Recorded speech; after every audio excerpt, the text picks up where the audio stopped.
Let me ask you something. Have you ever had someone walk onto your property, ignore every warning, endanger their own kids, and then scream in your face that you were the problem?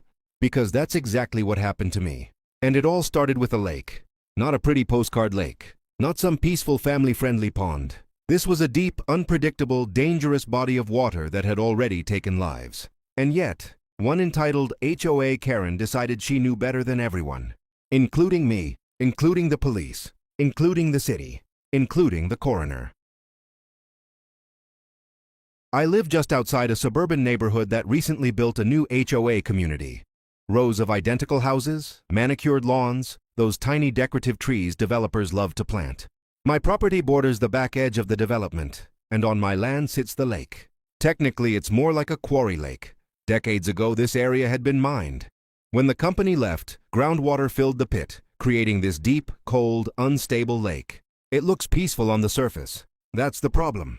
Because underneath, jagged rock shelves, sudden drop-offs, hidden debris, old machinery, temperature layers that can cause cold shock in seconds. The city knows it's dangerous. The county knows it's dangerous. And every previous owner knew it was dangerous. Which is why, when I bought the property, I did two things immediately. Installed heavy-duty fencing along accessible sides. Put up large warning signs that read, "Danger, deep water, sudden drop-offs, no swimming, private property." I wasn't trying to be dramatic. I was trying to prevent someone from dying on my land. A year before I bought the place, a teenager drowned there. Local story, barely made the news. The family sued the previous owner, claiming inadequate warnings. The case dragged on for months. When I learned that, I didn't hesitate. I reinforced everything. More signs, stronger fence, motion lights, cameras. Not because I was paranoid, but because I didn't want someone else's tragedy on my conscience. And for a while, it worked. No trespassers. No problems. Peace. Until the HOA families started moving in. It started small. I'd see people walking close to the fence line, peering through. Kids pointing at the water. Parents letting their dogs run right up to the signs. I'd occasionally step outside and say politely, "Hey, just a heads up, it's private property and the lake is dangerous." Most people responded reasonably. "Oh, sorry, we didn't know. Thanks for letting us know. We'll keep our kids back." Normal human behavior. But then, there was her. I first noticed her on a Saturday afternoon. I was repairing part of the fence when I heard laughing, loud laughing, kids shouting. I looked up, and there they were. Two kids inside my fenced area, shoes kicked off near the shore. Their mother standing just outside the gate, scrolling on her phone. My stomach dropped. I walked over calmly, heart pounding. "Hi," I said, keeping my voice neutral. "I need you to get your kids out of there. This is private property and it's not safe." She didn't even look up from her phone. "They're fine." I blinked. "No, they're not. The lake is dangerous. That's why the signs are posted." That's when she finally looked at me. Slowly, like I was the inconvenience. And she said, in the most dismissive tone imaginable, "Well, we just moved here, and nobody told us we couldn't use this lake." I gestured toward the massive red and white sign behind her. "It literally says no swimming, private property." She shrugged. "They're just playing near the edge." One of the kids slipped slightly on loose gravel near the water, and my heart nearly jumped out of my chest. I took a step closer. "Please get them out now." She rolled her eyes dramatically, but called out, "Come on, guys. Apparently this guy owns the ocean." The way she said it, loud, sarcastic, designed to make me feel ridiculous. But the kids did come out. As they walked past me, dripping feet on my dirt path, she muttered loudly enough for me to hear, "Some people just hate children." I thought that would be the end of it. Spoiler, it wasn't. Over the next 2 weeks, I caught them back there 3 more times. Sometimes just the kids. Sometimes other neighborhood kids too. Once I counted 8 children playing along the shoreline. Every time I'd intervene, every time, the same mother, Karen, would appear, annoyed, defensive, and increasingly hostile. You can't expect kids not to be curious. This neighborhood doesn't even have a pool. It's not like you're using it. The final straw came when she said, "If you didn't want people here, you shouldn't have bought land next to a community." That sentence stuck with me, because it revealed something important. She didn't see my property as mine. She saw it as an inconvenience to her lifestyle. The real incident happened on a Sunday afternoon. I was inside when my phone buzzed with motion alerts from my security cameras. 3 alerts in under a minute. I opened the live feed, and my stomach turned to ice. There were at least 15 people on my shoreline. Adults, kids, folding chairs, a cooler. It looked like a damn lakeside picnic. And right in the center of it all, Karen, laughing, holding a drink, acting like she owned the place. Worse, two teenagers were already in the water. Not wading, swimming, in the deep section, where the drop-off starts. I didn't even grab my keys, I just ran. The entire sprint down to the lake. All I could think was, if someone drowns today, if someone gets hurt today, my life changes forever. Not because I did anything wrong, but because someone else decided my warnings didn't apply to them. When I broke through the tree line, the scene was worse up close. Music playing, people laughing, kids throwing rocks, someone's dog charging toward the water. It was chaos. I shouted over the noise. Everyone out of the water, now! Some people froze. Some looked confused. Some ignored me completely. Karen turned toward me slowly, sunglasses pushed up on her head, drink in hand. Oh my God, she said loudly. The fun police are here. People laughed. Actual laughter. I could feel my hands shaking. This is private property, I said louder now. You need to leave immediately. Karen crossed her arms. You can't just ban the entire neighborhood from using a lake. I stared at her.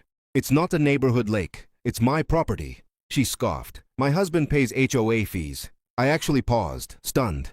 That has absolutely nothing to do with this land. She gestured toward the water. You don't even use it. It's just sitting here. That's because it's dangerous. One of the teenagers in the water yelled, It's not dangerous. I've been swimming for like 10 minutes. My heart pounded. Get out, now.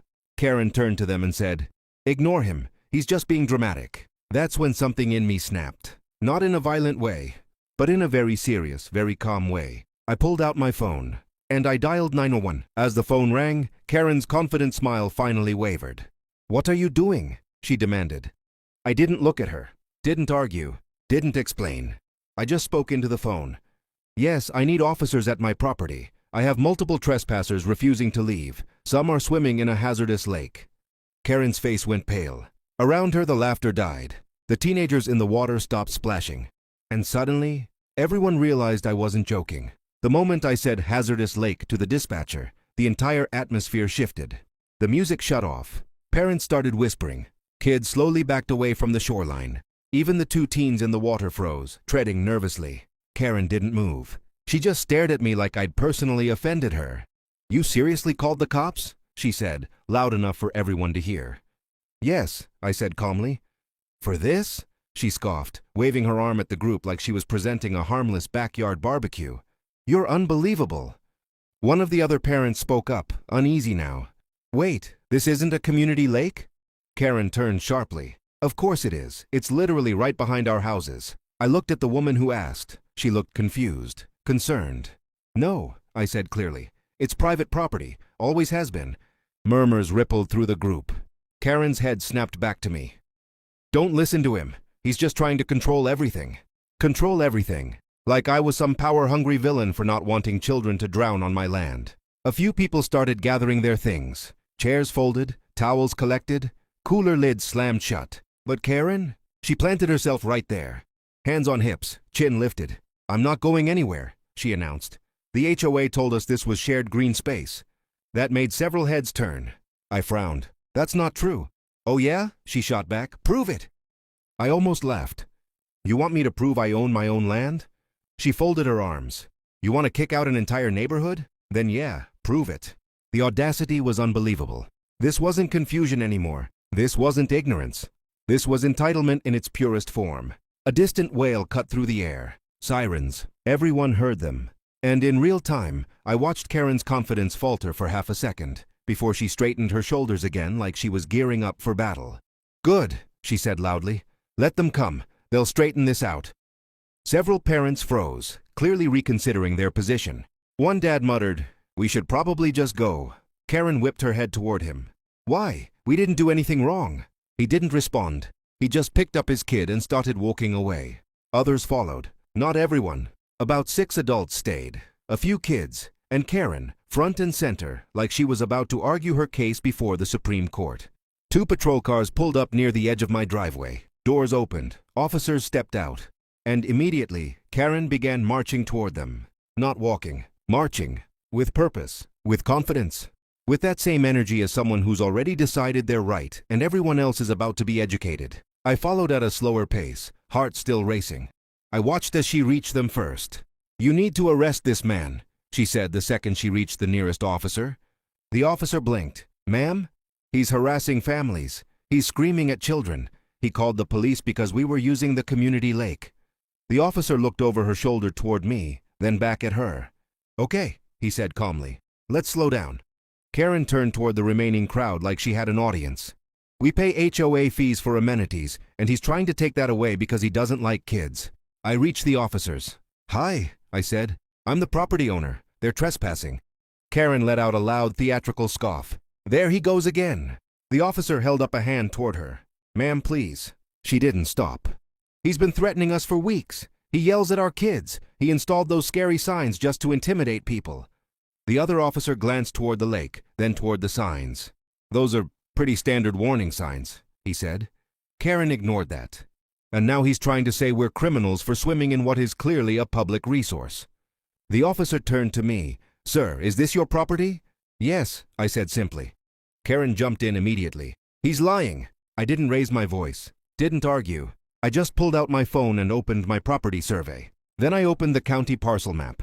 Then I opened my deed. I handed the phone to the officer. The officer studied the screen for a moment, zoomed in, scrolled, nodded. Then he handed it back to me. "This is your land," he said plainly. Karen froze, just for a split second, like her brain needed time to process the fact that her narrative was collapsing. "That doesn't make sense," she said slowly. "The HOA brochure said there was lake access." The officer turned to her. "Ma'am, HOAs don't override private property rights." But, she gestured wildly toward the water. "It's right there." "Yes," he said, "and it belongs to him." Silence, heavy silence. You could hear the wind in the trees. One of the remaining parents muttered, "I told you we should have left." Karen whipped around on them. "Don't start." She turned back to the officers, eyes wide now, voice shifting from aggressive to wounded. "So what? He just gets to have a whole lake to himself while families have nowhere to go?" The officer blinked. "Ma'am, that's not a legal issue." "It's selfish," she snapped. "He's depriving children of a place to play." I stared at her in disbelief. She had just been told clearly and officially that it was private property. And instead of acknowledging it, she pivoted to morality, to emotional manipulation, to victimhood. The officer remained calm. "Ma'am, the issue here is trespassing. He's asked you multiple times to leave. You refused." Karen's eyes widened. "Are you seriously taking his side?" The officer's tone didn't change. "We're taking the side of the law." The second officer stepped forward. "Here's what's going to happen," he said.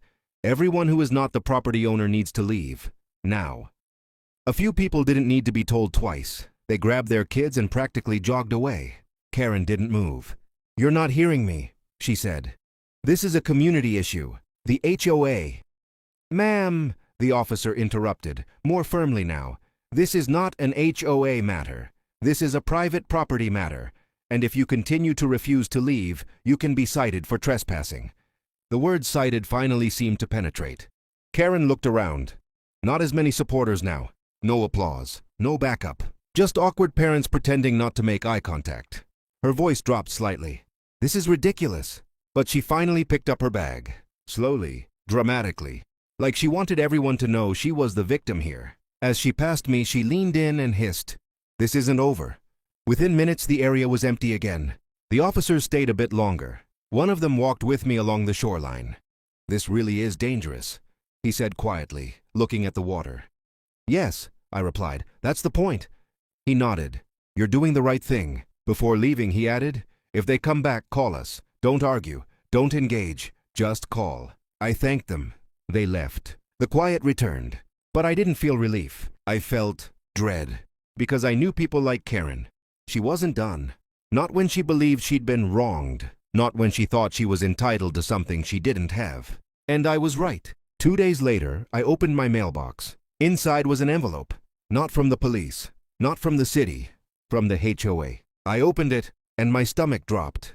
I stood in my kitchen staring at the HOA logo like it had personally insulted me. You know the type. Overly fancy emblem, fake classy font, something about preserve, protect, prosper. Inside that envelope, a formal letter, not a suggestion, not a neighborly complaint, a cease and desist. I read the first line twice, convinced I had misunderstood. You are hereby instructed to immediately cease interference with the community's reasonable enjoyment of shared natural resources. Shared natural resources. They were talking about my lake. I kept reading. According to the letter, multiple residents had filed complaints about my hostile behavior. My signage was considered excessively aggressive. My enforcement of unauthorized boundaries was negatively impacting property values, and my refusal to allow lake access was considered unneighborly conduct. Unneighborly conduct. Not trespassing, not ignoring safety warnings, not encouraging kids to swim in a hazardous quarry lake. No, I was the problem. And at the bottom of the letter, a warning. Failure to comply may result in fines, legal action, and further community intervention. Community intervention. I actually laughed out loud, not because it was funny, because it was so delusional it felt unreal. I didn't need proof, but I knew. This letter had Karen's energy all over it. The phrasing, the tone, the entitlement. She hadn't just complained, she'd escalated. And somehow, she'd convinced the HOA board that they had authority over land that wasn't even part of their development. Which meant one of two things. Either the HOA leadership was dangerously incompetent, or someone had been lying to them. The letter had a phone number at the bottom. I called it. A man answered, overly cheerful. "Hello, this is Greg, HOA board president." I took a breath. "Hi, Greg. I received a cease and desist letter regarding my property." His tone shifted instantly. "Ah, yes, about the lake." "The lake that is not part of your HOA," I clarified. There was a pause. "Well, several residents have expressed concern." "Concern doesn't create property rights," I said calmly. He chuckled nervously. Of course. But the issue is that the lake has been treated as an amenity since the community was built." "No," I said. "It hasn't. People trespassed and I stopped them." Another pause. Then he said something that told me everything. "Karen told us the previous owner allowed access." There it was. Karen. I closed my eyes for a moment. Of course she did. She hadn't just complained. She had constructed a story. In her version, she and her kids were peacefully enjoying the lake. I was an aggressive, child-hating recluse. The lake had always been shared. The neighborhood had been promised access. A complete fiction, but convincing enough that the HOA president was now threatening me with legal action. I kept my voice level. "Greg, I'm going to be very clear. You do not own my land. Your HOA does not govern my land. Your board has no authority here." "Well, we're just trying to keep the peace." "No," I interrupted. "You're overstepping." Silence. Then, "So, you're refusing to cooperate?" I actually laughed this time. "I'm refusing to surrender my property because someone feels entitled to it." Another long pause. Then he tried a different approach. "Perhaps we can come to a compromise. Maybe limited access hours? Or designated swim days?" My jaw clenched. "Greg," I said slowly, "people have died in that lake." That landed. He didn't speak right away. "It's not a pool. It's not a park. It's not a feature. It's a hazard. And I am not negotiating over whether people get to trespass on my land and risk their lives." When he finally spoke again, his voice was much quieter. "I didn't realize that." "No," I said. "You didn't, because someone didn't tell you the truth." The next day, things got worse. Way worse. I woke up to my phone buzzing nonstop. Messages, notifications, mentions. Someone had posted about me in the neighborhood Facebook group. Not just a complaint, a full-blown character assassination. The post read, "Warning, unstable man harassing families over lake access. He screamed at children, threatened neighbors, and called police for no reason. We need to take action as a community." Unstable, threatening, harassing children. The comments were worse. "He sounds dangerous. Why hasn't the HOA handled this? Someone should report him. Isn't that public land? My cousin is a lawyer. We should organize a protest swim." A protest swim. In a lake people had drowned in. My stomach dropped. Then I saw her comment. Pinned at the top. Karen had written, "Thank you all for speaking up. This man has been bullying families since we moved here. We deserve access to our lake. I won't stop fighting for our kids." Our lake. The post had dozens of likes.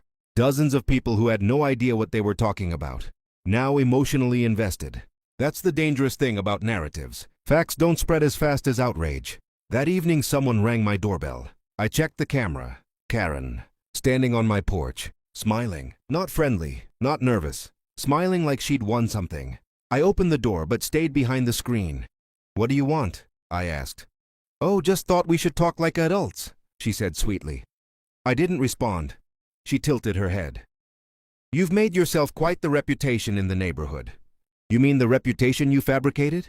She laughed lightly. Fabricated? That's dramatic. I stared at her. She continued, people are scared of you. Good, I said. They should be scared of that lake. Her smile tightened. You can't isolate yourself from a community and expect no consequences. I don't live in your community. She stepped closer to the door. You're still affecting it? There was something chilling in the way she said that. Like this wasn't about swimming anymore. This was about control, about being challenged, about not getting her way. Then she said it, softly, calmly. Either you open access, or this gets a lot harder for you. I didn't blink. Is that a threat? She smiled again. It's just reality. I stepped back and closed the door, locked it, and stood there for a long moment, staring at the wood. Because I finally understood something. This wasn't just about entitlement anymore. This was about escalation, and Karen was willing to go far. That night around 2:17 a.m., my motion cameras triggered again. Not at the shoreline, not near the fence, right outside my house. 3 figures, hoodies, flashlights, moving deliberately, and one of them, holding bolt cutters. I woke up to the sharp buzz of my phone on my nightstand. Not the normal notification buzz, the security alert buzz. I grabbed it immediately. 3 motion alerts, back to back. I opened the camera feed, and there they were. 3 figures at the far edge of my property. Hoodies pulled tight, flashlights scanning low, moving slowly, deliberately. One of them crouched down near the fence line. My fence! Then I saw the glint. Metal jaws opening and closing. Bolt cutters. My stomach dropped straight through the floor. You don't feel fear the same way at 2:17 in the morning. It's heavier, colder, more primal. This wasn't Karen yelling in daylight. This wasn't Facebook drama. This was real. Trespass. Property damage. Criminal behavior. And they weren't at the lake yet. They were near my house. I didn't confront them. I didn't shout. I didn't go outside. I did exactly what the officer told me to do. I called the police. While I was on the phone with dispatch, I kept watching the live feed. The fence gave way with a slight jolt. One of them whispered something I couldn't hear. Then all 3 slipped inside my property like they'd done this before. Too comfortable. Too coordinated. They weren't random teenagers looking for adventure. This felt planned. They moved toward the lake. Directly, like they knew the path. By the time the patrol car finally pulled up, the trespassers were gone. Just gone. No headlights. No noise. No movement. But the damage remained. Cut fence. Footprints in the dirt. Flattened grass. The officer crouched near the cut wire. This was intentional, he said. I nodded. I know. You got enemies around here? He asked carefully. I hesitated for half a second. Then I said her name.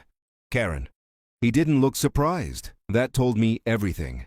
He didn't accuse, didn't speculate, didn't write anything down, but his face said what his mouth couldn't. We've seen this before. Entitled people lot escalating behavior. When they don't get their way. I spent the next morning repairing the fence. Thicker wire, stronger posts, extra reinforcement. It felt pointless, because I had a bad feeling, a deep one. The kind you can't explain logically, but your body reacts to anyway. Around noon I heard laughter. Kids' laughter. My heart stopped. I turned toward the lake. And there they were.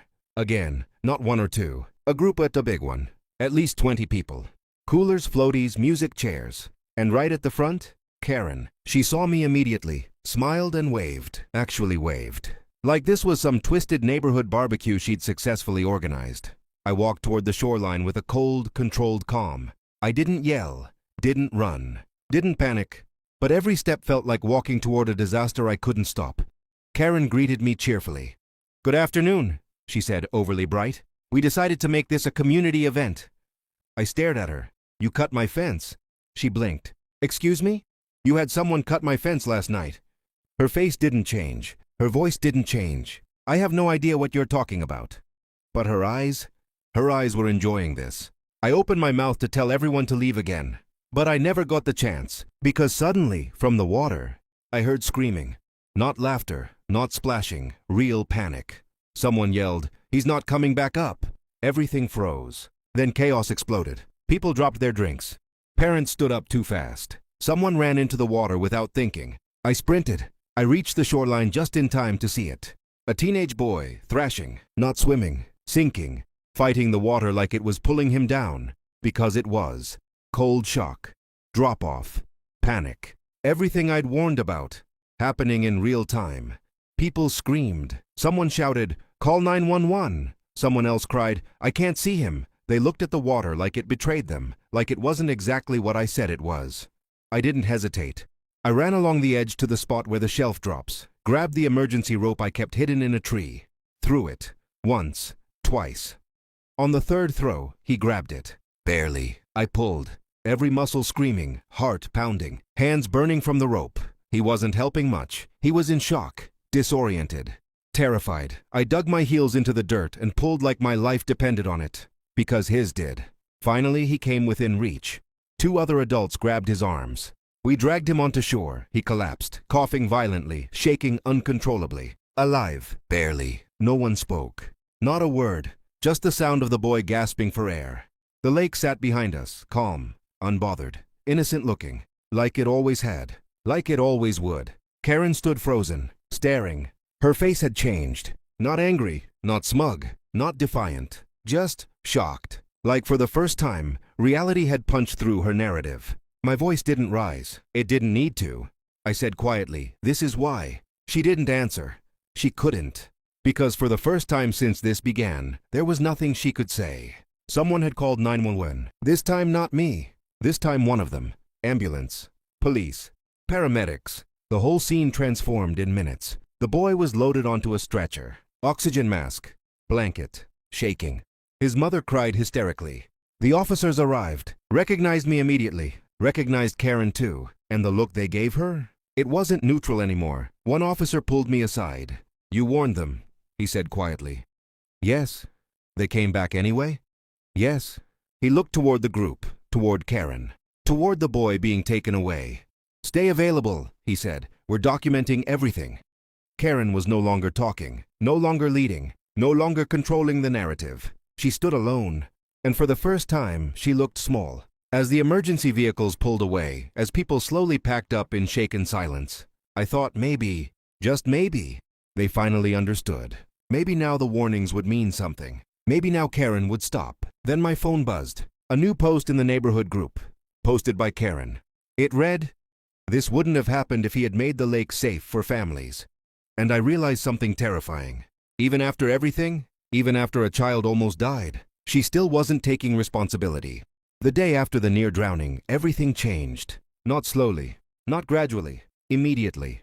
The neighborhood Facebook group went silent for hours. No memes, no complaints, no passive-aggressive posts about trash cans or barking dogs. Just silence. Because when a child almost dies, even the most oblivious people are forced to confront reality. But Karen didn't go silent. She doubled down. Her new post went up that evening. Long, emotional, carefully worded. Yesterday's incident was tragic, but it didn't have to happen. This situation exists because one individual has refused to make his property safe, despite knowing families would use the lake. Instead of working with the community, he chose hostility. Our children deserve better. She didn't say my name. She didn't have to. Everyone knew. The comments this time? Not supportive. Not like before. Because now people had seen it. Heard the screams. Seen the boy pulled from the water. Watched paramedics rush in. The tone had shifted. This is getting out of hand. Why were kids swimming there in the first place? Didn't he warn everyone? This feels like misplaced blame. Maybe we should respect property boundaries. Karen tried to reply, tried to regain control, tried to spin, but something had cracked. People were thinking for themselves now. And once people start doing that, the narrative collapses. 2 days later, officers came back, not casually, formally. They interviewed me. They reviewed camera footage. They collected the cut fencing as evidence. They reviewed the security video of the night trespass. And they asked me one specific question. "Do you want to press charges?" I didn't answer immediately, not because I doubted the choice, but because the weight of it was heavy. Pressing charges meant escalation, legal battles, hostility, drama. But not pressing charges meant something else too. It meant allowing behavior like this to continue. It meant sending the message that entitlement has no consequences. I thought about the boy on the stretcher, his mother's sobs, the look in Karen's eyes when reality finally touched her. And I said clearly, yes. A week later, she was officially served. Trespassing, harassment, coercion, civil liability, property damage related to the fence. And that was just from me. because I wasn't the only one taking action anymore. The boy's parents filed a claim too. Not against me, against the people who organized the event, against the ones who encouraged swimming, against the person who assured everyone it was safe. Karen. You could almost feel the shift happen in the neighborhood. Karen used to be loud, visible, influential. Now, people avoided her, walked the other direction, didn't engage, didn't defend. The HOA board issued a public statement next. It was short, carefully worded, but unmistakable. The lake is confirmed to be private property. The HOA does not, and never has, had access rights.